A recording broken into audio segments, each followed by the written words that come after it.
sektor pertambangan menjadi salah satu penopang penerimaan negara.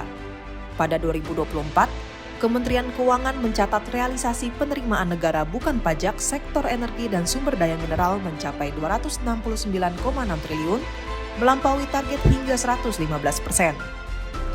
Namun di balik capaian tersebut, pemerintah masih menghadapi persoalan besar, yakni maraknya pertambangan tanpa izin atau peti, atau tambang ilegal yang menggerus pemasukan negara dalam skala triliunan rupiah. Masalah inilah yang kemudian menjadi fokus dalam Bisnis Indonesia Forum bertajuk Komitmen Penegakan Hukum dalam Tata Kelola Tambang, Rabu 10 Desember 2025. Forum ini membahas bagaimana pemerintah memperkuat tata kelola sektor minerba sekaligus menutup kebocoran penerimaan negara yang selama ini terjadi. Anggota Komisi 12 DPR RI fraksi Gerindra, Ramson Siagian, mengungkapkan aktivitas peti diperkirakan telah menyebabkan kerugian negara hingga triliunan rupiah. Dia menilai lebih dari 2.700 peti masih beroperasi di berbagai wilayah. Karena itu, dia mengapresiasi langkah Presiden Prabowo Subianto membentuk Satuan Tugas Penertiban Kawasan Hutan atau Satgas PKH sebagai tindakan luar biasa untuk memberantas tambang ilegal.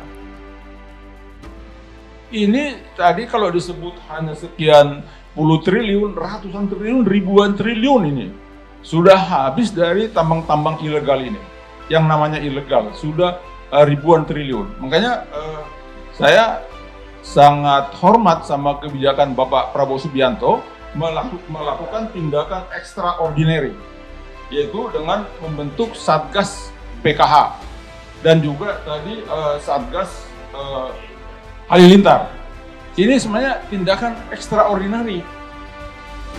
Upaya pemerintah memberantas tambang ilegal dijalankan secara paralel oleh Satgas Halilintar. Ketua Satgas Halilintar, Majen TNI Febriel Buyung Sikumbang, menyampaikan pihaknya telah memverifikasi dan memanggil sekitar 120 perusahaan tambang yang terindikasi melakukan pelanggaran. Perusahaan-perusahaan ini tersebar di 12 wilayah, mulai dari Sulawesi hingga Bangka Belitung dengan beragam komoditas. Memang sementara ini mayoritas didominasi oleh komoditas nikel, Pak. Nikel, batu bara, biji tembaga, emas, batu kapur sampai besi. Itu. Dan kita sudah melakukan penguasaan kembali sampai dengan hari ini sebanyak 51 perusahaan, Pak. Yang dimaksud dengan penguasaan kembali itu kita melakukan pemasangan plang di perusahaan yang sudah ditemukan pelanggaran. Selain operasi di lapangan, penguatan penegakan hukum juga dilakukan di tingkat regulasi. Ditjen Penegakan Hukum atau Gakum Kementerian SDM menegaskan bahwa pelaku peti dapat dikenakan sanksi pidana dan denda hingga 100 miliar rupiah. Direktur Penyelesaian Sengketa dan Sanksi Administratif Ditjen Gakum, Andri Budiman Firmanto, menekankan bahwa sanksi ini mengacu pada Undang-Undang Nomor 4 Tahun 2009 tentang minerba yang diperketat melalui Undang-Undang Nomor 3 Tahun 2020. Sepanjang Juli hingga November 2025, Gakum telah menerima 99 aduan pelanggaran hukum di sektor SDM, mayoritas terkait peti. Cukup efektif proses pengaduan ini melalui email dan surat, gitu ya, dan kita melihat publik sudah mulai aware dengan adanya Ditjen Gakum ini melalui email pengaduannya, dan alhamdulillah dari 99 ini 50%-nya ini sudah dengan keterbatasan SDM sudah ditindaklanjuti dan ada sudah yang beberapa close, tapi ada beberapa juga yang masih full bucket maupun ada yang masih proses verifikasi. Meski begitu, penanganan peti tidak dapat dilakukan dari sisi penegakan hukum saja. Deputi Bidang Koordinasi Energi dan Sumber Daya Mineral Kemenko Perekonomian, Ellen Setiadi, mengingatkan persoalan peti lebih kompleks karena berkaitan langsung dengan struktur sosial ekonomi masyarakat sekitar tambang. Sekitar sepertiga warga di sekitar kawasan tambang menggantungkan hidupnya pada aktivitas ini. Karena itu, kebijakan penutupan peti perlu disertai solusi bagi masyarakat. Artinya kalau hanya kita mengerjakan hukuman, itu sudah dilakukan oleh Polda TNI, nggak selesai, Pak. Kenapa? Sebab tiga ini mau dikemanakan? Dia butuh makan, butuh pendidikan dan lain sebagainya. Makanya pada waktu itu kami diskusi dengan teman-teman SDM, setelah kami tidak bisa. kita harus mengambil satu posisi, melihat undang-undang bahwa undang-undang itu tidak hanya sekedar arsip dibaca hitam putih, tetapi ada masyarakat juga yang sudah mengambil.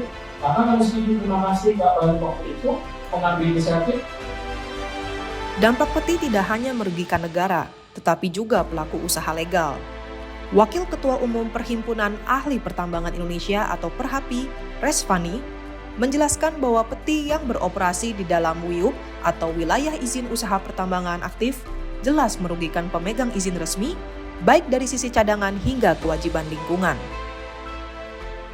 Tambang yang legal, apalagi yang memang tadi layak diapresiasi ya, melaksanakan good mining practices, itu sangat-sangat terganggu kalau adanya tambang ilegal di dalamnya.